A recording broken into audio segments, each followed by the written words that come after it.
Hello and welcome to Vegas Aces live stream. I'm your host, Heather Ferris, and today I am interviewing Bennie. Hey, Bennie, how you doing? Hey, Heather, how you doing? Doing good, thanks. Thank you so much for joining us. Oh, thanks for having me on. I enjoy any time I can give back to the industry, and good topic today. Yeah, great topic. Thank you again so much for sharing and everything. So can you tell a little bit more about yourself for the people who are watching who might not know who you are and the live streams and the podcasts and everything that you do? Sure. Well, I'm the Vice President of Table Games for Hard Rock International's property at Cincinnati currently. Mm-hmm. I've been in the business right around 30 years. I started like everybody else did. I started as a dealer and worked my way up the ladder. I was a floor supervisor and a pit manager and an assistant ship manager and all the way up to my current position. I've also been a corporate vice president for a company called Jack Entertainment until we did so well with the properties. The two of them got sold, and then I joined the Hard Rock, which ironically is my second tour of duty for a Hard Rock property, because I was at the Hard Rock Las Vegas for 12 and a half years. So I've been on the West Coast, I've been on the East Coast, I've been to local markets, I've been to regional markets, I've been to resort markets. So a lot of experience. I've seen a lot in that time, and I do a log on YouTube called Be in the Know, because I'm the B man. A lot of people call me the B man or say, hey B. And so Be in the Know, and we talk table games and more. And I try to do at least one a week. And we have guests from the industry that I have a pretty good network, and we get out there and we talk table games. So if you're an up and coming supervisor or something and you plan to be in my position, you got to be in the know. So go there and subscribe, right? Heather, subscribe, like, share, all them good things. So yeah, I started. I was a horse trainer in the Midwest, and my main owner died of cancer. And I had 22 horse stable. It knocked me down to 4, and it was that type of economy where I couldn't restart a business like that. So luckily for me, my one owner run like casino night type business, and he part of the deal to train one of his horses was for me to deal on the weekends for him, and that's what I did. And then when the disaster struck in my life, I just didn't feel like starting over in the horse business, and I picked up everything. And I had $5,000 in cash, $5,000 in debt, a car that I didn't own, and I headed off to Vegas, and I became a dealer. And the rest is history. How old were you? I think I was 28 when I made the move. So it was yeah. Cool. And can you tell people a little bit, so if you guys are watching, if you see this, if you want to follow Bennie, go to his YouTube channel. And is it Be in the Know? Is that what they write to find your YouTube channel? Yeah, you have to search by channel, and if you put Be in the Know, it'll be the first one that comes up. So. Awesome. And then do you have any social media, Facebook, Twitter, Instagram?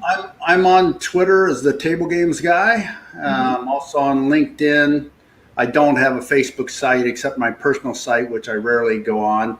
But LinkedIn is my main platform that I do a lot of my communication on. So if you're out there and you send me a connection request on LinkedIn, we'll get hooked up. Awesome. Sweet. Well, thank you so much for going through all that and telling everyone more about yourself. And I know I'd love to talk with you a little bit more about your horses, because I think that's really cool you do that. And I still have horses, unfortunately. But if I don't have horses, I don't have a wife. So I do have horses. Well, cool. So again, you've been in this industry a long time, and you've seen everything. You've been at every level. So this is going to be really great for floor supervisors out there who are watching, who want to know how do they be better? How do they, what do they have to do in order to improve themselves in that position? Well, this is a great topic and a great question, and I'm so glad you had me on it because I'm so opinionated. Everybody knows that. But I kind of tell things like it is, and sometimes they like to get me to shut up. But I'm going to tell this like it is. So the floor supervisor position has changed a lot. It's evolved over the course. And when I was at the Hard Rock, we were probably the first one where we seen that evolution, because the floor supervisor's main job back like prior to like mid 90s was game protection. The dealer's job was to dummy up and deal. So all this customer service, we didn't understand how important the time on device and keeping the customer in the seat was. And right around the mid 90s, that changed, and a couple smart people came along and understood how valuable that retention and that reoccurring business was. So we had to change the way what the floor supervisor was. So at the Hard Rock, we kind of put a model of we called it the Hard Rock way, and that's what we did was alter the way. So instead of making game protection 80% of your job, and 10% being customer relations and 10% being employee relations, we changed that model a lot to where customer relations end up being like 60% of your job. Table games administration, like ordering fills and that were 20% of your job, and employee relations was 10% of the job, and game protection came way down at the bottom of that scale. Now, is it not important for a supervisor to know how these games are attacked? Absolutely not. And the more if you just want to have a 9-to-5 job and punch a clock, well, you don't need to know, you don't need to know them things because you're just going to be ordinary. But I always tell my people, you got a choice in this life between being ordinary and being extraordinary. And I want everybody to be extraordinary. So how do you do that? How do you minimize the protection and provide what you need to do as a floor supervisor? Now, once you move to the next level past the floor supervisor, assistant shift, pit manager, whatever that level is, wherever property you're at, well, then you need to know a little bit more. And the more you do that while you're a floor supervisor, the better. But your main job, let's talk about, is attention to the guest. Number one is attention to the guest, because the guest is what fuels the fire. They're the ones that pay the bills, right? So the more we can get people involved and create the relationships, the more return visits we're going to have. I'll never forget how many times when my days at the Hard Rock were amazing. I had some great people around me, and I don't know how many guests would say, "Hey, is Eddie working today? Or is Joe working today? Or is Dave working today?" And they were talking about floor supervisors. They weren't talking about dealers, although the dealers had a great rapport with the guests at the Hard Rock. We were the envy of everybody at one time. So attention to the guests, establishing them relationships is number one. I'd say that's very important. So how do we protect the game? I think the main thing that a floor supervisor in this day and age needs to know is basic strategy. And Heather, you got a couple great videos on basic strategy, because if you think about it, every way you attack a card game, a blackjack, would necessitate a deviation from basic strategy. It doesn't matter about raising the bet. Let's just say a guy never raises his bet, but he's got an edge. He knows the cards are marked. He's still going to have to deviate his strategy. He's not going to double down on 11 when he knows the dealer is sitting there with a 20, or he ain't going to double down ace 6 against a 6 if he knows the dealer's got a 5 in the hole and sitting on an 11. They're just not going to do this. So they're going to deviate from it. So the main thing in protection that a floor supervisor in this day and age needs to know is basic strategy. So then, as sort of on the line of protection, number 3, I would say, is a protective presence. When you lean on the podium and you stay in one place for the whole shift, I'm as a bad guy, I'm going to come in, first thing I'm going to do is scout the property. I'm going to look around and I'm going to see who's watching their games, who's moving, and who's staying put. Because if you're staying put here, I know I can attack you there. And I always tell in all my game protection classes that if a disruption happens there, you better look here, because that's a distraction to get you away from whatever is going on. So a protective presence. You can't hit a moving target. So you need to go around to all your games, which you should be doing anyway. If you go back up to number 1, being attentive to the guests, you got more than the beautiful girl with the black hair and the brown eyes. You know, you got this ugly dude that kind of looks like me down at the end of the pit. He needs a little love too. So you got to keep moving, right? Okay.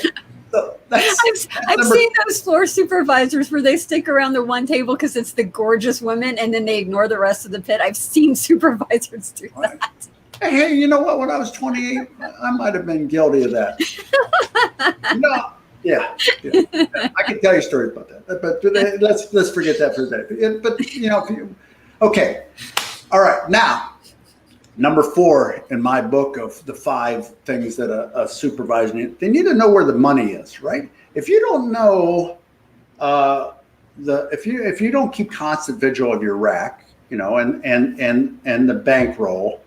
You don't know how much this customer who we're trying to build a relationship left, or how much their average bet was, or, you know, you're going to get the rating wrong, right? So you got to know where the money is. You got to keep constant vigil on your rack and your bankroll. And you know, whether your game's winning or losing, if your boss comes, first thing I do, if I come up and I ask anybody a question, I know the answer.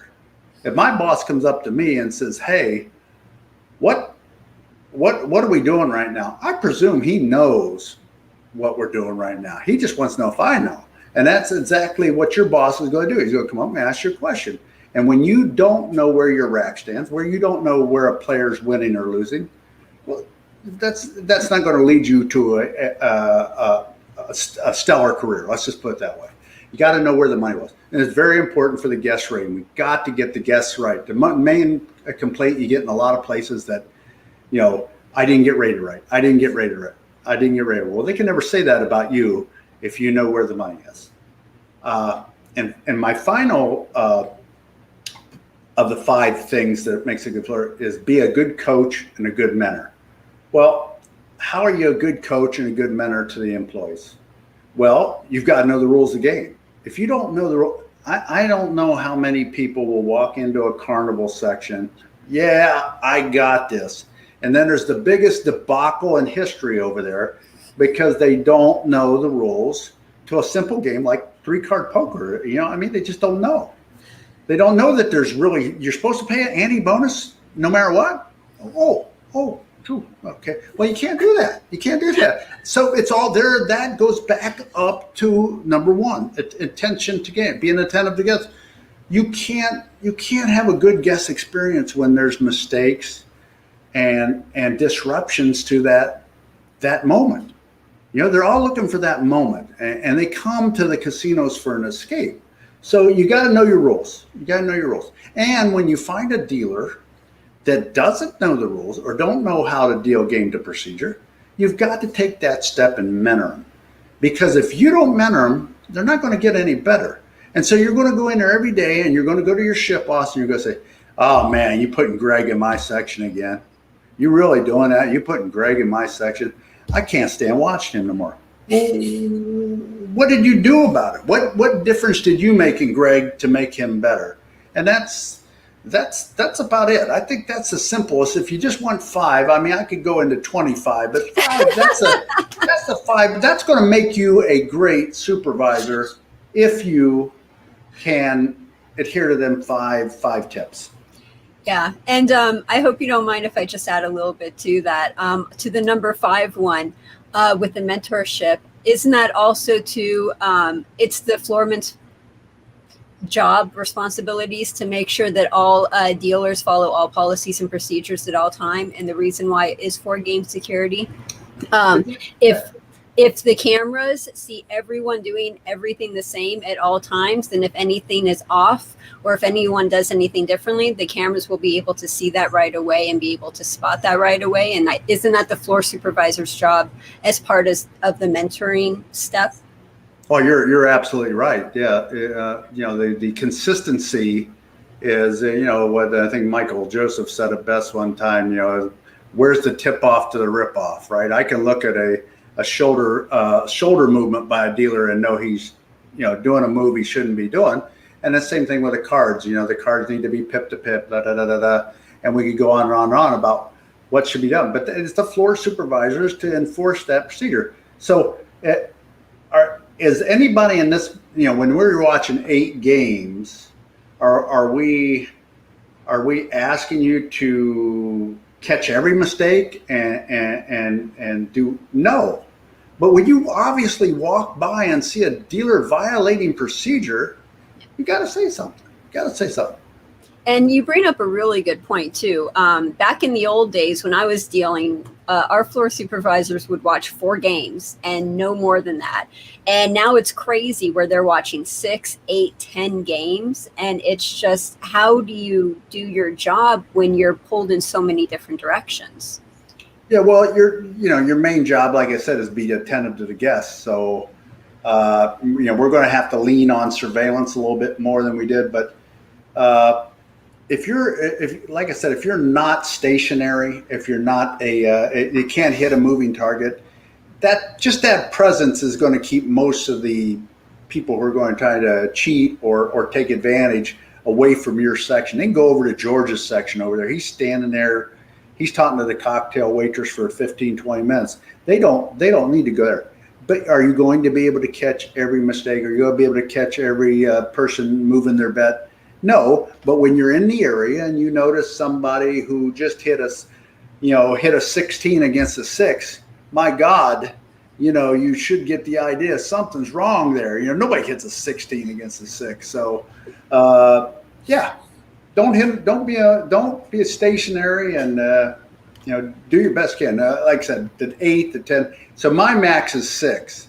I don't think I would probably put up some pretty good resistance to anybody asked me to have my floor people watch more than 6 games, because not necessarily because of protection or whatever. The protection's out the window at 6 too, but that attention to the guests will disappear at 8, and at 10 it's totally. I walked into Planet Hollywood one time, and a guy was watching 12. I was just blown away because there's nobody. And I just I was on Are You Comped, and I spoke about this, which probably my boss didn't like it. But I'm saying, the floorman's not there. If it come back and, say, hey, what's my average bet? And the guy says, well, it's 25. And you say, oh, no, I bet 35. He wasn't around your game for an hour and a half. So he's probably going to give you that $35 and call it a day, and you've got all that extra, comp value. But it's just the way it goes. Yeah, that's a good point.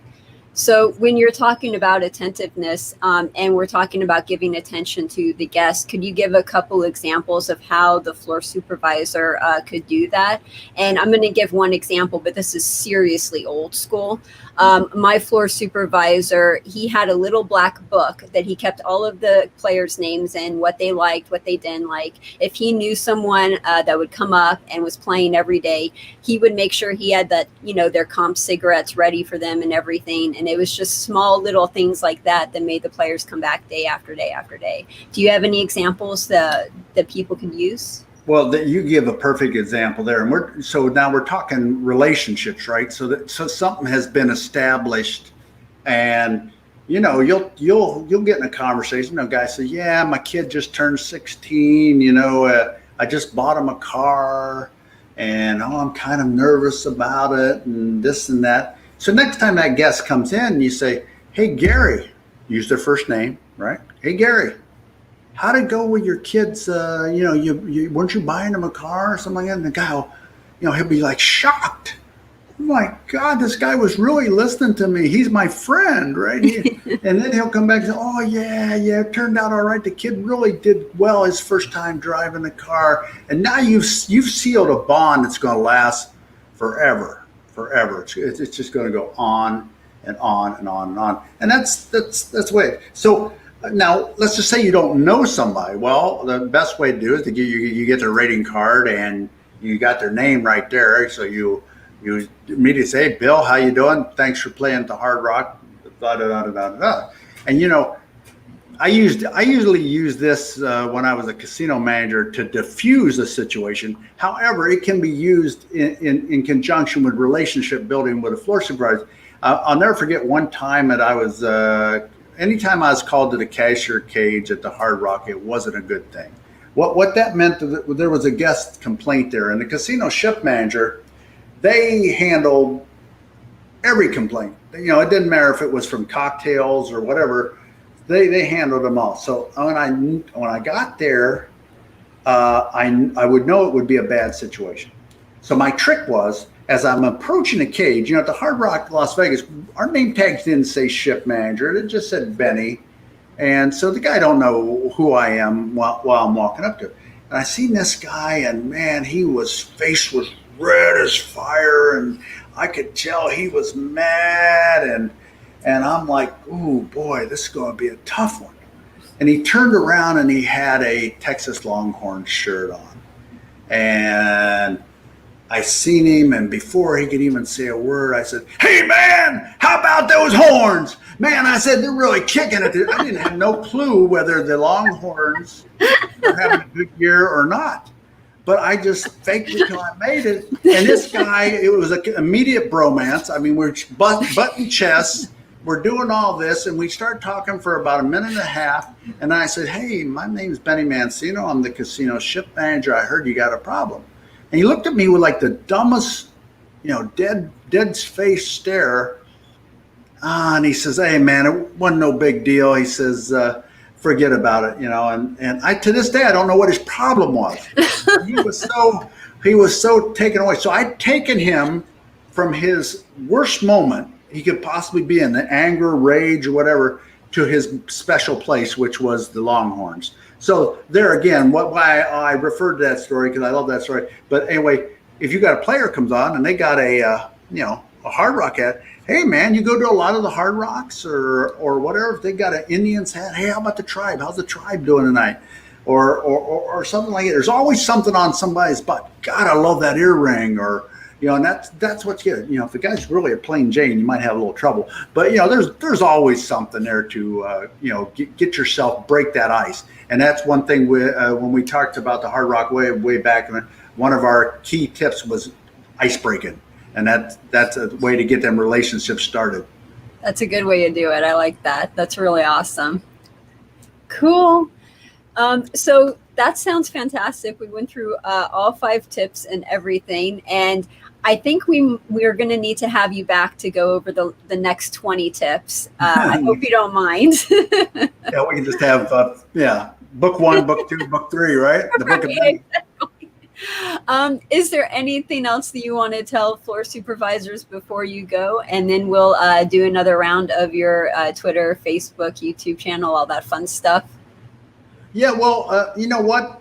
I know there's a lot of people out there furloughed still. A lot of jurisdictions haven't restarted. Some of the properties in Las Vegas haven't restarted.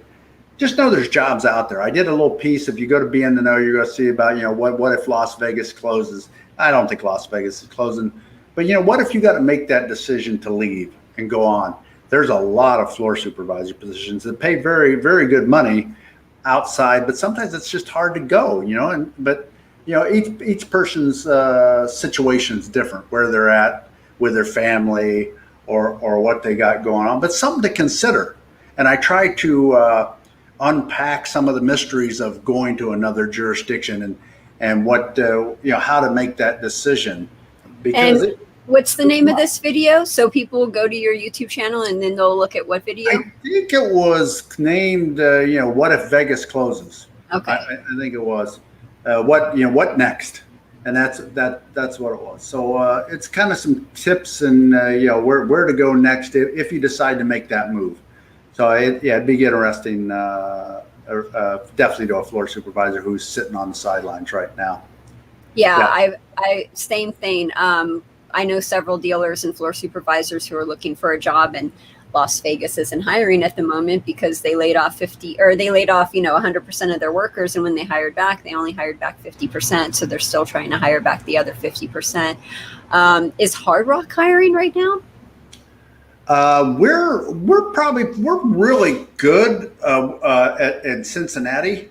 We're always looking for experienced, crap dealers, and we always have a couple full-time spots kind of open for that kind of person who has multi-game skills. And I can't say it because my dealers would lose their mind if I put the toke amount out there. Let me tell you what, the Hard Rock Cincinnati does as well as a lot of the strip properties. Maybe better.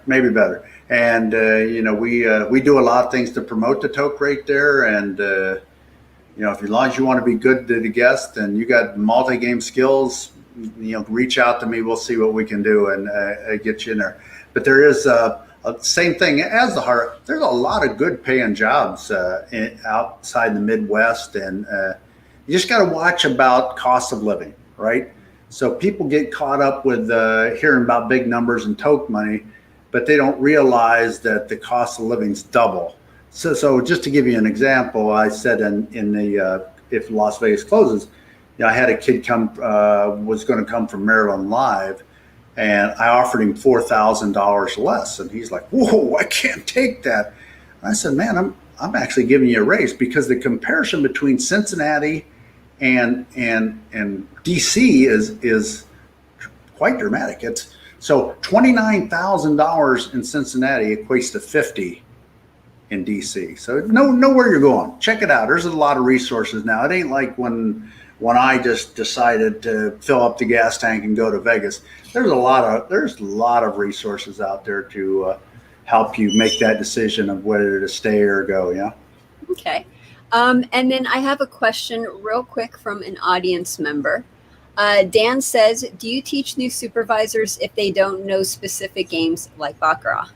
Oh, we do. We offer classes, and whether you're a supervisor or a dealer, we teach you whatever you need to know to further your career. So we offer almost every game at least once a year, and some of the more in-demand games like Baccarat. Baccarat usually is 3 times a year. We teach a Baccarat Pie-Gal class.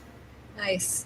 That sounds good. Yeah, I know you, whatever casino you're at, you're always really big on teaching them, and that's huge for the people that work under you. And thank you on behalf of them. I got an awesome trainer at this property, and anywhere I go, I mean, that's the first thing I'm going to try to establish is a really, strong training program, because that's the only way you get. I want people to prosper, and knowledge is king, and especially in table games in the casino industry.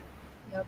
And speaking of which, where can people find more knowledge? Where can they find you? Where can they find your information, your videos? Give us your information. So on YouTube, I can be found at Be in the Know. You got to do a channel search to me. In fact, I'm not that big like Heather, where you just log on and there's 5 pictures of her, and that's what I get every time I log on. And her and the wizard, they've taken up all the YouTube space, so nobody else can get any. So anyway, but just do a channel search for Be in the Know.